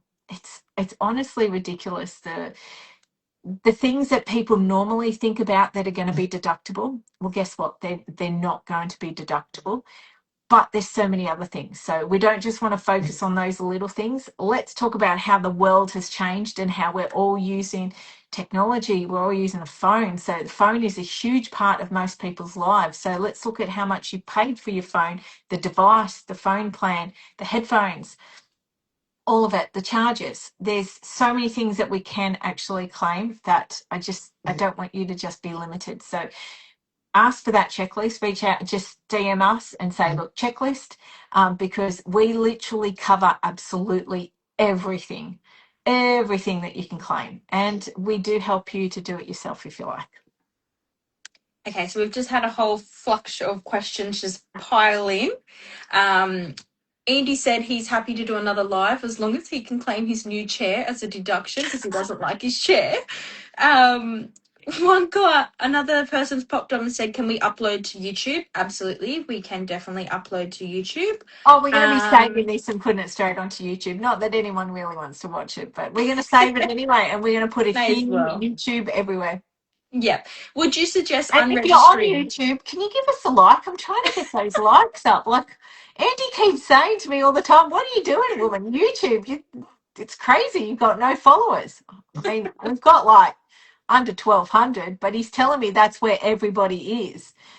I just think that's where he is. So if you are on YouTube, please Car follow us people. so then I can get him off my back. Yeah, it's car people. I tell you, they're always on YouTube. Yeah. Okay. Would you suggest deregistering for GST if you drop below the threshold? Yes. So, but you got to remember, you can't just go, oh, I've deregistered this quarter and then I'm going to register again. Once you deregister, you're going to have to ensure that your income stays that amount and under for 12 months. But take, what do I tell everybody? Do not let that GST threshold stop you from achieving more, because at the end of the day, that threshold is so low. And if you want to make money, make money. Do not let that GST threshold stop you. Add the extra 10% on top and keep aspiring for more. Keep going. Keep Okay. going. What is the most thing? Oh, I read that wrong. What is the most missed thing for a new investment owners on their first tax return? Okay, a depreciation schedule. Now, Belinda Botsolis, Andy, can you tag her in this? It's at the Valuer, but Belinda, it should be Belle the Valuer. She's been on all of our videos. You need to have a depreciation schedule. That depreciation schedule is going to give you a deduction for money that you're not even spending. So it's a capital works and capital allowances where that, if it's not new, it's going to be held over for when you sell it. But it's literally a paper deduction, so it's a no-brainer. Get a depreciation schedule, number one. The other things that people forget is to actually keep correct records. So always keep a file, whether it's on Google Docs or what's that other one? The other On one your that phone? Andy. No, ask Andy. Files? No, Dropbox. Dropbox. Yeah, and you can actually claim the subscription for it. I want you to have like a file for the purchase. I want you to have a file for any refinancing. The refinancing is really going to bite you in the bum. You need to keep correct records, because when it comes to these properties after you sell them, you've got to keep the paperwork for 5 years after the sale, that tax return of the sale of that property. Everything that's ever involved in that investment property, keep a copy of it. Absolutely. Can Belinda I the Vet. buy a gift card pre June 30 and use it for fuel on the next financial year? Sorry, a gift card. Yeah, can they buy a gift card in this financial year, come July 1, and it's the next financial year, and use it in that financial year for Yeah, fuel? so and you're just going to purchase something for work, or are we talking about the claiming of the gift card? So they would like to claim the gift card in this financial year, but use that gift card in the next financial year. Technically, that's fine. So it's whenever the purchase of the item. But the question is a gift card going to be claimable for you? That's the real question. Yeah. So If what's your occupation for you to be able to claim a gift card? Okay, they haven't said their occupation, but they said they're going to use it for fuel for the car or an equipment. Well, what do you mean? So within the purchase of it, so basically you're saying that you're going to prepay it. So you want to prepay it now? Yeah, and then use it next year. Well, no. No, because you've either got to look at either element. So you've got to look at the element of whether you're purchasing something on that date for that financial year, but that card's not going to be claimable. But are you saying that you're prepaying a fuel card? No, not a fuel card. So say they went to Kmart and purchased, or no, Kmart's not a good suggestion. If they went to Coles and got a gift card that they can use at a fuel station and they claim it in this financial year, but use the card No. for fuel in the next financial year. So it's when you purchase the item for what's actually claimable. So you're purchasing the fuel card. So that's your purchase, but that that gift card is not going to be claimable for you. When you go and use that gift card, however you're paying for it, it's that product that's going to be claimable. So it's the date of when that product is paid. Yeah. And it's a gardening business, it's just confirmed. Yeah. So no. not until you use the card. Yeah. Okay. If But my a gardening business, you donations, might be buying a gift card for a client.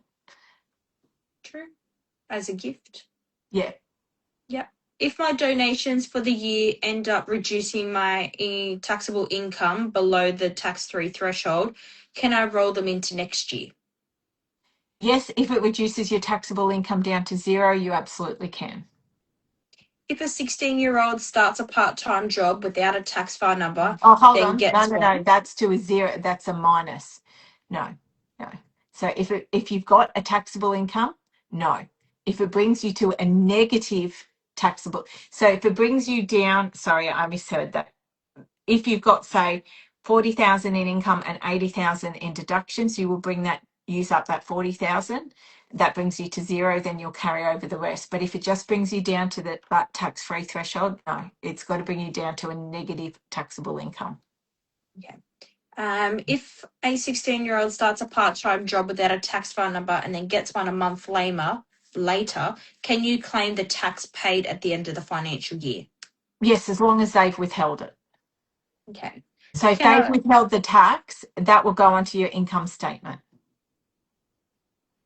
okay. Can a foreign student claim their uni fees if their job is related to their studies? Oh, okay. This is a good question. So it's that whole study one. What this comes down to is related to your studies, is related to your income, is not going to be claimable. I'll give you a situation. So Natika's a client relationship manager. She works in an accounting firm. Now, if she was to start studying accounting, even though she's in that industry, she can't claim it because she's not an accountant. She can't claim it at all. And a lot of the times we look at it and go, well, how's that fair? You can't claim an accounting course until you're an accountant, but can you get that job? You can't get that job without that. That's the problem. So if it's same with the pharmacist, a pharmacy assistant can't claim it, but by the time they get to the point that they're a graduate or they're like a year away from it when they can actually start doing that role that's related to that course, then they can claim that year. But the majority of times just being in that field is not enough. This study must be a requirement as part of your job. So if you are hired, say, as a graduate accountant and you've got 1 year left of your study, when you're hired, your role requires you to be studying accounting, or your role requires you to be studying as a pharmacist. It is then literally a requirement for your job. You can claim that 1 year. And then we take it one step further. So if you've got a Commonwealth supported placement, and your fees are actually reduced as that course, you can't claim that. But if it's a full fee paying course, even if that's through HECS Help, you can then claim it. Okay, for uniforms in the same industry as a hairdresser, can they generally just wear black clothings yet with a logo? Can they be claimed? Also, enclosed shoes are necessary. Would that be something my employers can claim? So what you would do in Employees, that, sorry. what you would do in that situation is the protective shoes. You must ensure that they're fully enclosed shoes and they're protective. So the fully enclosed leather and supportive shoes, that's going to be claimable. The uniforms as a hairdresser, unless there's a logo on it, that can't be claimed. So what you could do is actually purchase those items, put a logo on it, and then claim it. But the like apron is going to be claimable. So if I'm an employee in that industry, I would then just pay for the logo to be put on it, and then I can claim it. Okay, if Because we the rent cost of out, getting it embroidered and then the launder and then the purchase is all going to be claimable. okay, if we rent out our office, which is owned by our self-managed super fund, can we repay 12 months rent? Paid in advance? Prepaid. Yeah, Yes, prepaid. yes, you can do that. But then you've got to think about the timing and whether that's going to work well for you for the next year. I need to reduce my profit. Is purchasing tools as much as an inconvenience as putting money into super to reduce taxable income? Say that again. I need to reduce my profit. Is purchasing tools as much as as much of putting so basically So is it just as good What's going as you on? do it? So is that a small business? So are they working under an ABN or are they employee? I believe it's an ABN. Oh, it hasn't really. No, it hasn't really said. They just basically would like to know, basically with tools and super, about So reducing firstly, the. if you're an employee, the individual tool over 300 has to be depreciated. So if each individual item is under the $300 mark, yes, you can do that. And it's going to have the same effect as you putting money into super, absolutely. But what we need to do is too many times we think about tax deductions and think about, wow, I'm going to do this to minimize my tax. If you're earning between 45,000 and 135,000, your tax rate's 32%, including Medicare levy. So you need to say to yourself, I'm going to spend $100 to save $32. Do I actually need this? Or could I just not spend it and basically, because you're still going to be out of pocket $68. Too many times we think about tax deductions as being the be all and end all, but we don't waste money just to save tax because you don't get a dollar for dollar. You spend $100 on tools, you're going to get $32 back, even claiming it 100%. We need to understand how that works. Okay. So with back to the fuel card situation, what if they buy that card from the servo? Yep, and purchase that as fuel in, yes, that's fine. That's different because then that item is going to be tax deductible. They can do that. Again, comes down to timing. Does your business need it right now or is it going to need it later? And again, what are we spending? Are we spending just to, I mean, they're going to need fuel anyway. So if they need to reduce their income this year, do it. You can do it. Okay. What effects does the 6-year rule have on my PPOR when I sell it and had claimed it when selling my investment? So basically, how does the PPOR, the 6-year rule work with your PPOR? Yeah. When I So sell it as and they've claimed it as selling their investment property. So basically, how does that work with the PPOR when I sell it and had claimed it when I mean, selling my investment property? got it. That means that this, even though it's been your home, you're still going to pay tax on it the whole time. So from the date that you didn't claim the other one as your principal place of residence, you're going to pay capital gains tax the whole time. So this is why that informed decision is going to be so important. You need to do the calculations for both, so then you can work out which one's going to be the best before you just take that option. Because even though you've lived in it the whole time, if you've used the other one as your PPOR, you have to pay capital gains tax on this. And people say, but how will they know? They can't check the records. Well, when we sell properties, so the titles, each state actually reports that straight to the ATO. They know too much. Okay, I've been getting superannuation payments and income protection, about $1,000 monthly, and they haven't taken any tax out. Will I need to pay tax myself? And when do I pay my tax? You will pay tax on that. So what you need to do is ensure that you put aside, say, 30% of the income that you've received. So most of the times they don't take tax out at all. That's going to be your liability and you'll end up with a tax bill if you haven't put it aside. So every time you get paid, put 30% aside. You can even set yourself up on PAYG installments if you want. Okay, now if I get private health halfway through the financial year, will I pay less on Medicare levy? Private health has got nothing to do with Medicare levy. Private health will impact your Medicare levy surcharge. So everybody, unless you're a low income earner that we're talking around under 25,000, give or take, you're going to pay Medicare levy and it's 2% of your taxable income. And if you're an employee, it's going to be taken out when you have tax withheld. Medicare levy surcharge comes into play when your income exceeds that Medicare levy surcharge threshold. The only way to get rid of this is to get basic hospital cover. But Medicare levy, regardless of you having private health insurance, is still payable. Okay, if I use my crypto to purchase something in my personal name, do I need to pay CGT in the same way as I would if I sold it in AUD? So um, basically there is one exemption when it comes to cryptocurrency. It's when you purchase it for personal goods, but there is a very big but on this.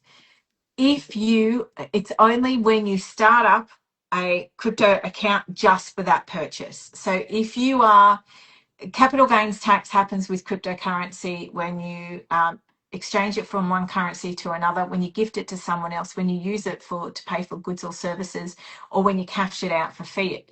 But let's say Natika doesn't have crypto and she finds something, she's shopping on Amazon, and they go, I can only receive this payment in cryptocurrency. So she starts up an account, crypto account, puts $150 in it, uses that full $150 to pay for that good, and that's it. There's no more left in that cryptocurrency.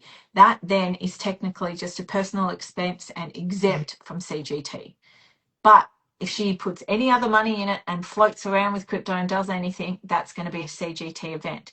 So if you have a cryptocurrency account and you're using it to buy personal goods, yes, that is a crypto event. That's a capital gains event. Only time is when you start it, put in just that exact amount and then purchase it with that, and that's it. You're done. That'll be crypto free, CGT free, but you'll still get flagged, and then you'll just have to write an exemption on it that it's for personal use only. Someone has said we've noticed that the ATO has been very brutal on failure to lodge penalties. Oh, Natika, you can answer this. You spend how long do you do this? Probably about 4 hours a day on one phone call to the ATO. That's for one client, probably. Yeah. So basically, It's people crazy. hate it when I start talking, but they've got $50 billion in debt. The ATO, the taxpayers, they say that that's what we owe the ATO. So they've gone, you know what?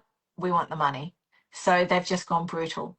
Now, it's actually written in income tax laws, and I've spoken to someone fairly high up in the ATO because I love arguing with them. They don't like me as much, but they've said to me they don't even like the fact that people have an extension with the tax agent till May.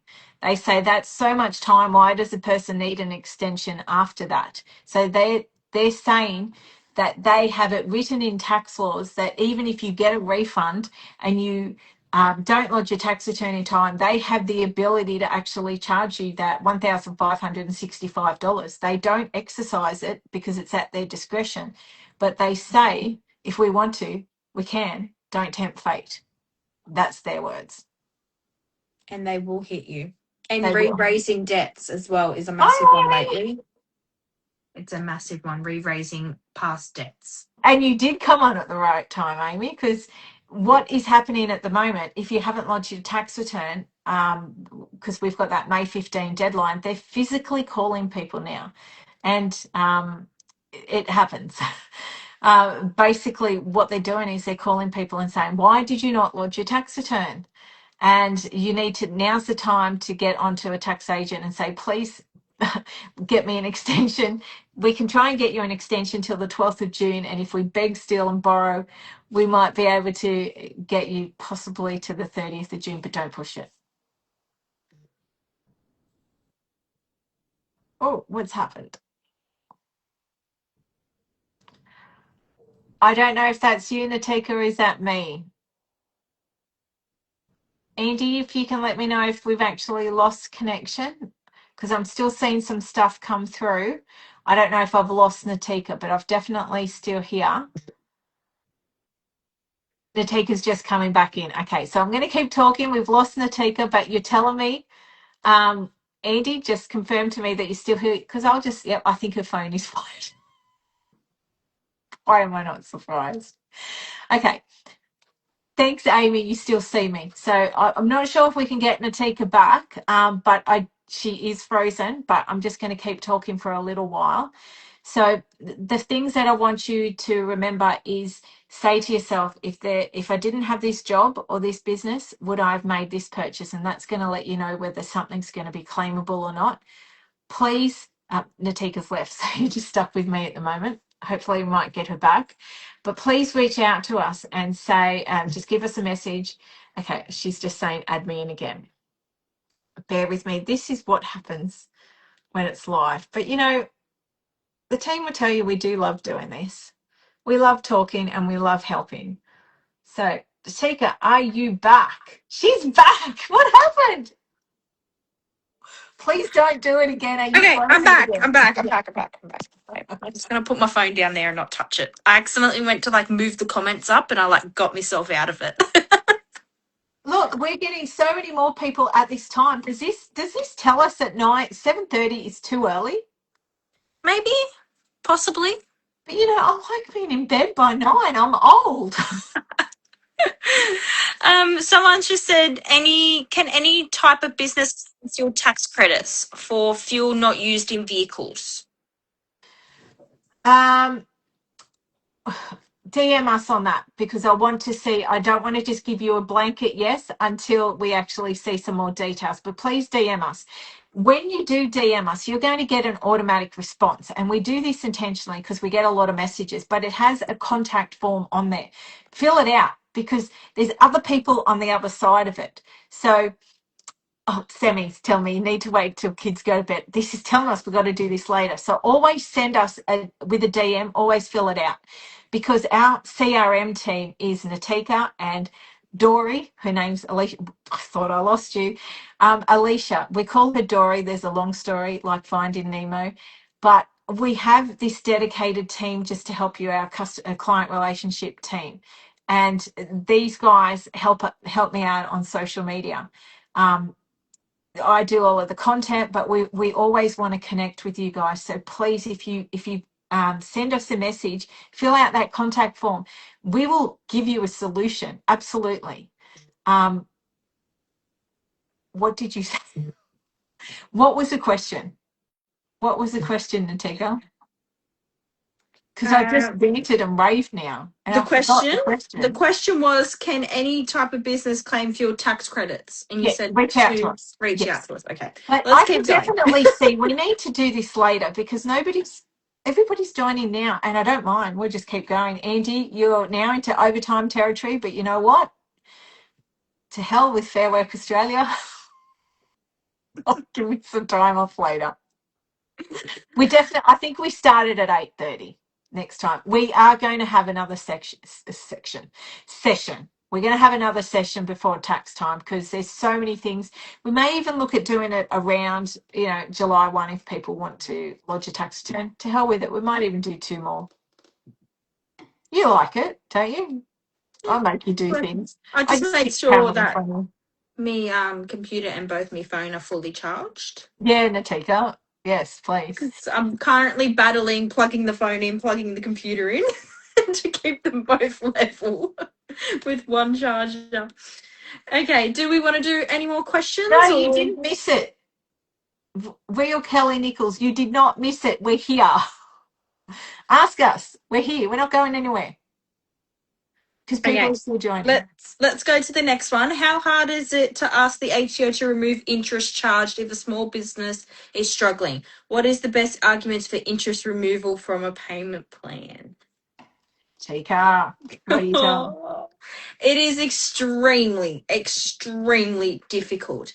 Now, you could have so much going on in your life, but they will go, okay, there's something going on in your life, but really did that affect you paying or getting into a payment plan? They're going to say, really, not really. No, you could have called us. You could have got your accountant to call us. You could have got Joe Blog to call us. And you know what we do they then? go hard. We hang up on them and try the next person. It really depends who you get, and just beg, because if they don't get you and you get a nasty person, just hang up and recall because you'll get someone else. And we always find it's strange, but they don't like tax agents. They're a lot better when it's the taxpayer. Ring up and just be brutally honest with them and say, look, help me. And if that doesn't work, threaten the taxation ombudsman on them. Yeah. That'll do it. They're very, very hard with interest at the moment. Like, we just went through a massive trying to get interest removed, but they will generally have a look into it if you have paid somewhat of it. If you've paid nothing towards that debt at all, they're generally going to say no. They're just not going to even bother. Keep paying something. Yeah, And even if it's little.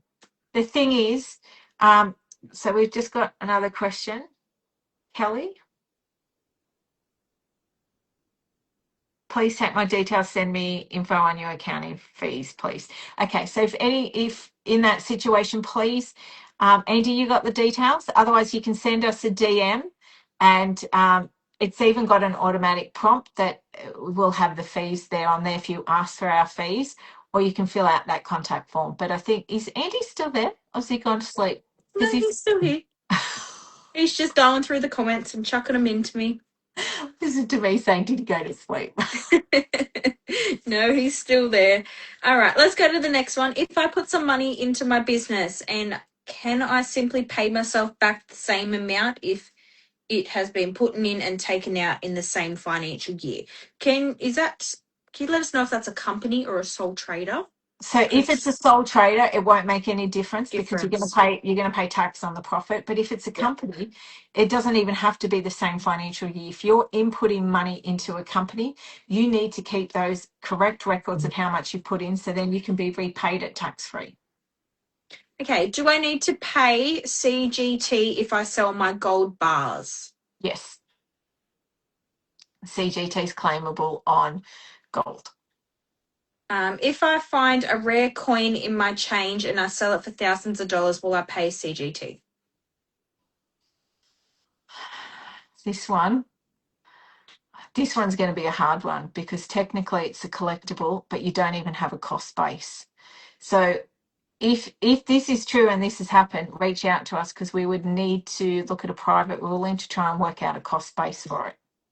Okay, within that sort of area, another person has commented, But silver/gold coins, are they legal currency subject to CGT when sold? there is a limit of where you don't have to actually pay it over that. So reach out to us again and we'll let you know what that limit is and how much you've got and what you can actually do about it.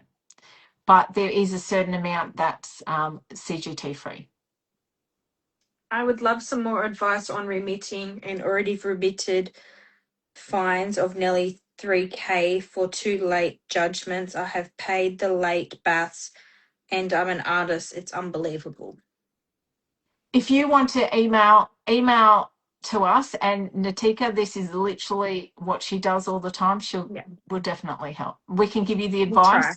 Try our best. Yeah, we can do what we'll We try as much as we can. can't absolutely guarantee because there's no guarantee when it comes to the ATO in this sort of removing things. But we can definitely give it a go.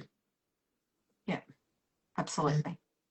Okay, we are all up to date with our questions. Okay, so we're probably going to end it off here. But what I would love to know from everybody, firstly, send us a DM and say checklist, and we'll send you that free checklist. So then you can, it's a great guide for you. But also, we have got, the post that was actually all on any post, you can actually put it on any post or you can just DM us. Tell us what time you would like the next one. So if later is better for you, we absolutely want to accommodate. We don't want to be sitting here and no one's actually free. We can't do weekends because they're going to make me pay them too much. We will definitely do later at night. And ATO fines are definitely not tax deductible. And also the penalty, the interest isn't tax deductible either. But thank you to everybody that's a part of this amazing community.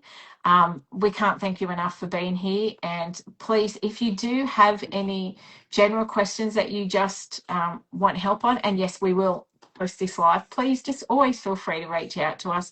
We're just normal, everyday people, and our team are, I've got an amazing team. We got 2 branches, one in Toronto, in Newcastle, and one on the Gold Coast. And we're just here to help. So we've got an amazing crew of 11, and yeah, we're definitely here to help. So, and don't forget, if you are going to YouTube, please follow me, subscribe, so then I can get my operations manager off my back. But thanks, everyone. Thank you so much for being here. And we will see you very, very soon with our next live. Thanks, Teague. Bye. Bye.